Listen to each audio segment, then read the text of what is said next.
Shalom anak-anak, selamat pagi. Ketemu lagi dengan Miss Moren. Apa kabar kalian semuanya? Miss harapkan kalian tetap sehat, semangat dalam melakukan pembelajaran online pada pagi hari ini. Walaupun kita semuanya belajar dari rumah, ya, Miss minta harapkan supaya kalian jangan patah semangat, tetap semangat ya dalam belajar. Oke, kita masuk di halaman 143. Kita masuk di pembelajaran yang keempat, ya. Kita masuk halaman 143, sama-sama Miss minta kalian tolong buka bukunya. Kita masuki di pelajaran PKN ya. Kerjasama adalah kegiatan yang dilakukan oleh beberapa orang untuk mencapai satu tujuan. Setiap saat bekerja sama, setiap orang memiliki tanggung jawab yang sama. Jika ada yang tidak melaksanakan tanggung jawabnya, maka kegiatan akan kacau. Saat mengerjakan tugas kelompok, semua anggota kelompok akan bekerja. Anggota kelompok mengerjakan tugas yang telah menjadi bagiannya. Pembagian kerja dilakukan berdasarkan kesepakatan bersama. Bekerja sama juga berarti mau menerima pendapat anggota kelompok yang lain. Dalam diskusi, semua anggota kelompok akan mengutarakan pendapatnya. Pendapat yang diutarakan akan berbeda-beda. Berbeda-beda pendapat merupakan hal yang biasa. Perbedaan pendapat hendaknya jangan menjadi awal dari perselisihan. Meskipun berbeda pendapat, kita tetap menjunjung persatuan di antara sesama kita. Langkah terbaik adalah mencari penyelesaian dengan bermusyawarah sehingga tercapai kesepakatan bersama. Nah, contohnya kerjasama apa saja? Contohnya ya, sekarang kami guru-guru sedang merencanakan untuk mendekorasi Paskah ya, untuk Paskah, karena kalau sekarang ini sudah mulai persiapan apa-apa saja. Nah, ketika kita sudah mulai memasuki acara Paskah ya, nah otomatis kita harus segera menyelesaikan beberapa hal. Salah satunya misalnya acara, ya kan, kemudian apalagi dananya, apalagi kemudian cari pembicaranya, pelayanannya, dekorasinya, semuanya ya. Nah, kalau misalnya contoh kita ambil yang kecil saja, dekorasi ya. Nah, kalau dekorasi ada beberapa orang ya, tetapi walaupun penanggung jawabnya hanya beberapa orang ini, hanya semuanya ya, kami guru-guru semuanya itu harus terjun di dalam melakukan dekorasi ini ya. Walaupun misalnya ada hanya 4 orang atau 5 orang anggotanya, tapi selebihnya guru-guru yang ada itu bantu untuk bekerja sama menyelesaikan dekorasi. Nah, contohnya misalnya dari si acara bilang harusnya begini, dekorasinya gini, kita nampung ya, pendapatnya kita tampung. Kemudian dari si dekorasi sendiri kita, oh ya harus begini, dari acara seperti ini, lalu kita gabungkan ya, jadi seperti apa. Nah, yang namanya perbedaan itu jangan menjadi satu perselisihan, tapi kita cari jalan tengahnya untuk menjadi sesuatu yang berhasil. Ketika acara ini berhasil, maka semuanya itu akan berhasil ya. Jadi yang namanya bekerja sama ya, semuanya pasti akan mencapai satu tujuan ya kan. Nggak ada yang satu berbeda tujuan, itu tidak ada, atau mementingkan diri sendiri, itu tidak ada, tetapi hanya satu tujuan, yaitu supaya acaranya sukses. Oke anak-anak, kita masuk di bagaimana sikapmu. Beri tanda centang untuk pernyataan yang merupakan sikapmu, lalu tanda silang untuk pernyataan yang bukan merupakan sikapmu. Yang pertama, aku hanya mau bekerja sama bila teman-teman mengikuti keinginanku. Itu salah ya, silang. Kemudian, aku tidak marah kepada teman yang berbeda pendapat denganku. Beri tanda centang. Aku siap bekerja sama dengan siapa saja. Itu tanda centang, karena kita harus siap ya.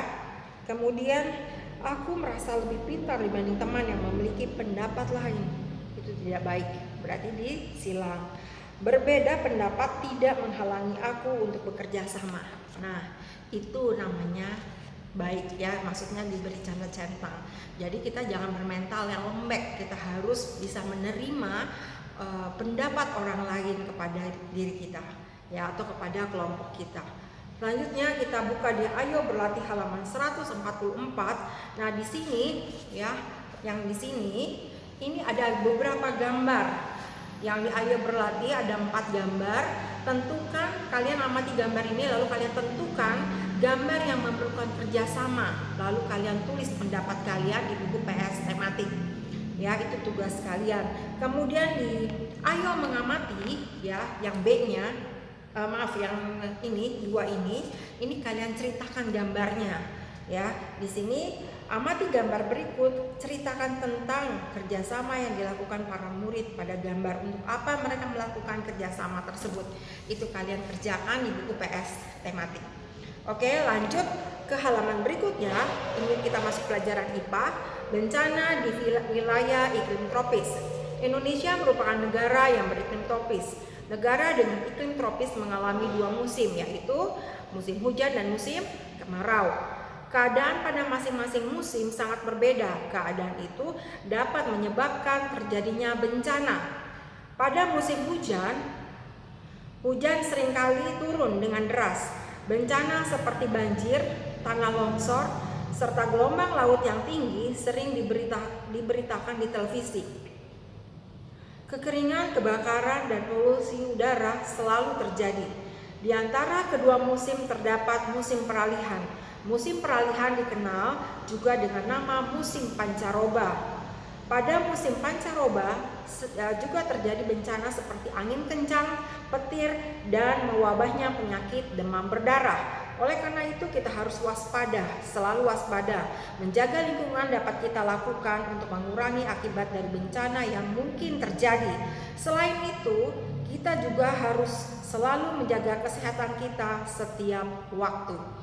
Ya. Nah, untuk Ayo Menjawab ini kalian kerjakan di buku paket ini aja juga nggak apa-apa ya. Kalian kerjakan sebagai PR kalian.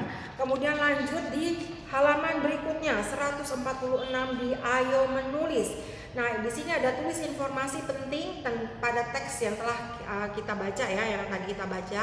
Nah, Miss minta kalian tuliskan. Yang pertama, kalian tuliskan Indonesia merupakan negara beriklim tropis, mengalami 2 musim, yaitu musim hujan dan musim kemarau. Itu yang pertama. Kemudian yang kedua, musim hujan terjadi bencana banjir, tanah longsor, gelombang laut yang tinggi. Itu yang kedua. Kemudian yang ketiga, musim kemarau, suhu udara terasa panas, bencana kekeringan, kebakaran hutan, dan polusi udara selalu terjadi. Itu yang ketiga. Kemudian yang keempat, di antara 2 musim tersebut ada musim peralihan ya. Jadi kalian tulis yang keempat itu di antara kedua musim terdapat musim peralihan ya. Musim peralihan disebut dengan nama musim pancaroba. Lalu yang kelima, kalian tuliskan pada musim pancaroba terjadi bencana angin kencang, petir, mewabahnya penyakit demam berdarah. Oke.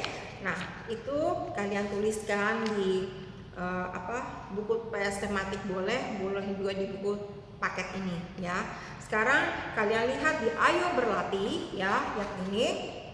Nah, yang ini adalah tugas kalian di rumah kalian kerjakan. Ya, nomor 1 sampai nomor 4. Oke anak-anak, sampai di sini Miss harapkan kalian tetap semangat di dalam belajar. Oke, terima kasih Mama Papa yang sudah mendampingi anak-anak di rumah. Tuhan Yesus memberkati. Jangan lupa untuk kalian tetap jaga jarak, memakai masker, mencuci tangan, dan tetap selalu berdoa. Oke, God bless you.